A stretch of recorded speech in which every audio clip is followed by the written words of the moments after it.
हे गाईस तर welcome to my new blog. Guys तुम्हाला माहिती आहे का, आज आपण चाललेलो आहे भाचीच्या बड्डेला. आणि भाचीचा बड्डे जो आहे तो आपण आज दुसरीकडे कुठं न ठेवता आज आपण तो बड्डे ठेवलेला आहे कुठं माहिती आहे का, अनाथ आश्रमला. आज तुम्हाला गाईज मी दाखवणार आहे अनाथ आश्रम मध्ये बड्डे कसा सेलिब्रेट करते नाही का. तर गाईज आता आपण सर्वजण निघणार आहे, म्हणजे मम्मी तर नाही आहे घरी ऑलरेडी, मम्मी बाहेर गेलेली आहे आणि पप्पांची थोडी तब्येत खराब आहे त्याच्यामुळे पप्पा काय येणार नाही.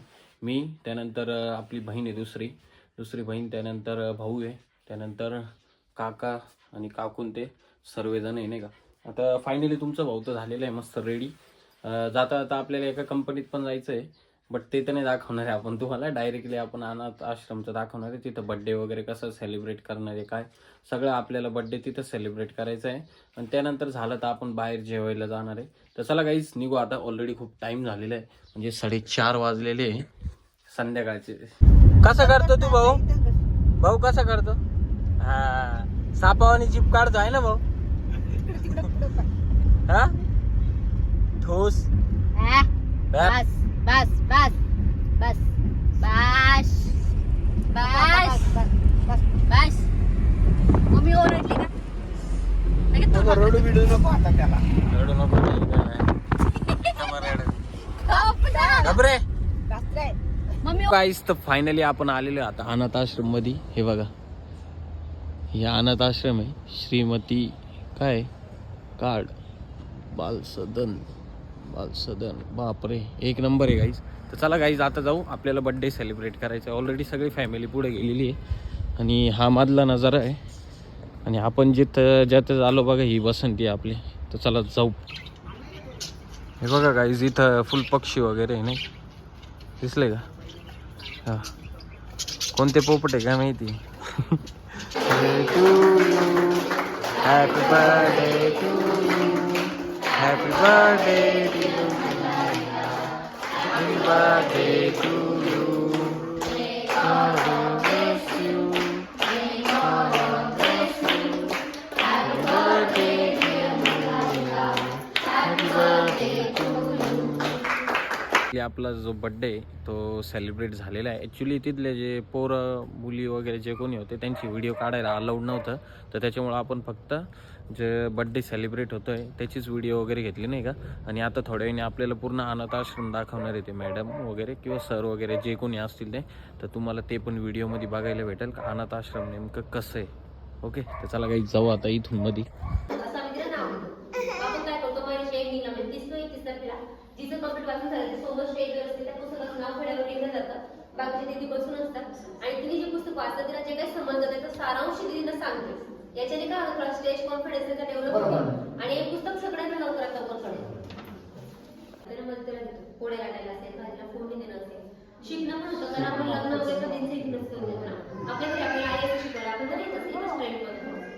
दररोज मेनू आपण फळ्यावर लिहितो. याच्याने खातो. एवढं 30 दिदी आहे, प्रत्येकाला सांगायला शक्य होत नाही की आज काय स्वयंपाक केला म्हणून.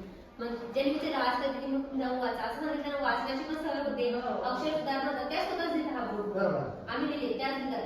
त्यांचे नंबर लावून देते, काढून तुलायचे काढून तुलायचं असं नंबर लावून देते. याच्यात थोडी शिस्त लागते, वाचनाची लिखाणाची सगळी सवय होते. ते वेळेस टाकता येईल. उन्हाळी सुट्टी असते, दिवाळी सुट्टी असते, ज्या कॉलेज वेळेची असते आपल्याला बसने अपडाऊन करतात, मग एकट्या जातात. आता आपण बघतोय काळ कसा आहे, मुलींची छेडखानी होत असते. आपण दिदींना वेगवेगळे क्लासेस त्यांच्या सुट्ट्यामध्ये आयोजित करतो. मग आपण शिलाई मशीन यासाठी घेतो की आपले जे 2 मोठे दिदी आहेत फॅशन डिझाईन मध्ये डिप्लोमा करतात त्या. मग ते काय शिकतात ना तिथे, ते इथून प्रॅक्टिस करतात आणि बाकीच्या दिदींना पण शिकवतात कशी कटिंग करावी, कसा ड्रेस फिट कशी मारावी. म्हणजे फ्युचरमध्ये कामात येणारी गोष्ट आहे, त्याची बाहेर जाणार नाही आहे एज्युकेशन. त्यानंतर मग आपण सुट्ट्यामध्ये स्वयंसुद्धा प्रशिक्षण घेतो. ओढणी असते अंगावर, ओढणीपासून स्वतःचं संरक्षण कसं करावं, लाठीकाठी प्रशिक्षण त्यांचं झालेलं आहे. कॅन्डल मेकिंग झालेलं आहे त्यांचं, की मेणबत्ती कशी बनवायची, त्यानंतर मातीपासून भांडी बनवणे हे प्रशिक्षण आपण त्यांच्यामध्ये दरवर्षी वेगवेगळे आपण शिक्षण घेतो प्रशिक्षण. आता मागच्या 6 महिन्यापूर्वी म्हणजे तुम्ही एआय ऐकलं, एआय कसं आहे, चॅट जीपीटी तुम्ही कसं अभ्यासासाठी उपयोगासाठी काय वापरू शकता याचं पण आपण 6 महिन्यात सेशन घेतलं होतं सर. याच्याने आपल्या अभ्यासाला मदत होते. आणि गुड जसं आपण गुड टेस्ट बॅड शिकवतो आपल्या मुलांना, मग गुड क्लिक आणि बॅड क्लिकची पण खूप गरज आहे. काय आपण सर्च करतो आणि काय नाही याचं पण नॉलेज त्यांना असावं. काही सर्च करणं, काही बघणं हे नको व्हायला म्हणून आपण वेगवेगळे क्लासेस त्यांचे घेतो सुट्ट्यामध्ये. जसं वयात येतात पिरियडला सुरुवात होते, आपल्या घरी आपल्याला आई समजून सांगते, मोठी ताई असते. इथं पण त्यांना आपण बायो गायनॉलॉजिस्ट बोलवतो, स्त्रीरोग तज्ञ वयाच्या गप्पा वेगळ्या असतात दीदीच्या, वय जास्त असतो, प्रायव्हसी मेंटेन करायला लागते, त्यामुळे वेगळ्या. आणि हा बॅक साईडला हा लहान दीदींचा रूम आहे, 10वीच्या आतल्या लहान दीदी. आणि या ठिकाणी कॉम्पॅक्ट असतो, डबल मध्ये बेड असतो. आणि आता जसं आपण दीदीचा वाढदिवस साजरा केला म्हणाले का, तसं आमच्या दीदी नाही वाटतं, आमचाही बड्डे व्हावा.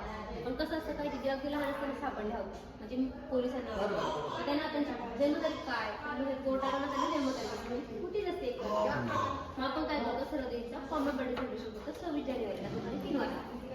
तुम्ही पण आमच्या दीदीच्या वाढदिवसाला येऊ शकता. आतापर्यंत जेवढे संस्थेला जुळलेले लोक आहेत दीदीसाठी सर्वजण याला शक्य होतं ते दीदीच्या वाढदिवसाला येतात. 26 जानेवारीला दुपारी 3 वाजता बड्डे असतो. मग आधी केक कटिंग होते, त्यानंतर त्यांचे कल्चरल प्रोग्राम, त्यांनी डान्स सेट केलेले असते, त्यांचे त्यांना गाणं गाता येतं ते गाणं गाऊन दाखवतो तुम्हाला. आणि त्यानंतर लंच असतो असं सकाळचं योगा क्वेश्चन असते. होता कारण की मी दादाला पण बोलणार होतो मल्हारिकाच्या सोबत, तर इथला कोणत्या तरी दिदीचा जर बर्थडे असेल तर पण आपण केलं. आपण ग्रॅज्युएशन पर्यंत शिक्षण देतो, कारण ग्रॅज्युएशन त्यात कंपल्सरी गरजेचं आहे, तेवढं तिला कॅपेबिलिटी पाहिजे म्हणून. आणि ग्रॅज्युएशन प्रोसिजर करतो. आपले जे संस्थापक आहेत आम्ही त्यांना बाबा म्हणतो, बाबा जवळपास 12 वर्ष झाले. तर आई आणि बाबा ते योग्य ते स्तर देण्यासाठी बघतो.